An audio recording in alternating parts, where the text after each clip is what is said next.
आपण बघतो की बऱ्याच जणांना छातीमध्ये जळजळ होणं हे कॉमनली अनेक वेळेस त्रास होत असतो. छातीमध्ये जळजळ होणं हा जो काही सिम्पटम किंवा लक्षण जे असतं ते बेसिकली शरीरातलं जे काही आपलं पित्त असतं, पित्ताचं प्रमाण जर शरीरातलं जर वाढलं, विशेषतः जठरातल्या पित्ताचं प्रमाण जर वाढलं तर छातीमध्ये जळजळ होत असते. पित्ताचे गुणधर्म आयुर्वेदामध्ये सांगताना पित्तम सस्नेम तीक्ष्ण उष्णम लघु विश्रम सरम द्रवम असे पित्ताचे गुणधर्म सांगितलेले आहेत. त्यातही विशेषतः पित्ताचा तीक्ष्ण गुण, उष्ण गुण जर वाढला जास्त, म्हणजे उष्णता पित्तातली जर वाढली तर त्यातनं छातीमध्ये जळजळ व्हायला लागलेली असते. तर हा छातीत जळजळ हे जे काही लक्षण आहे बेसिकली थोडंसं तिखट, आंबट, आंबवलेलं आणि मीठ जास्त आहारामध्ये असणं हे त्याचं प्रमुख कारण याच्यामध्ये आहे.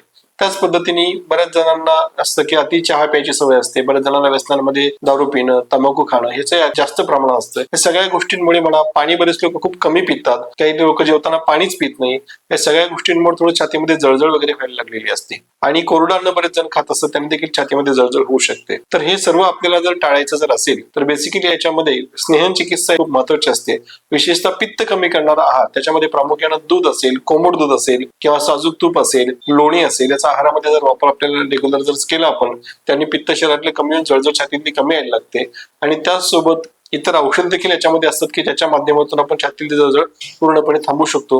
विशेषतः शतावरी चूर्ण असेल, कामदुधासारखी गोळी असेल, प्रवळ नावाचं औषध असेल, सुवर्णमक्षी भस्म असेल, याचा वापर जर आपण योग्य त्या वैद्याच्या सल्ल्याने जर पोटातून जर केला, गुलकंद असेल, मोराळ असेल, हे जर नियमित सेवन जर आपण केलं, हे वाढलेलं पित्त, जळजळ आपण नक्कीच यावर पूर्णपणे नियंत्रण ठेवू शकतो. आणि याच्यातून पुढे होणारे जे संभाव्य मोठे मोठे आजार असतील, ज्याच्यामध्ये हृदयाचा देखील आजार ह्या पित्तातूनच पुढे जाऊन निर्माण होऊ शकतो, असे अनेक संभाव्य होणारे आजार आपण नक्कीच टाळू शकतो.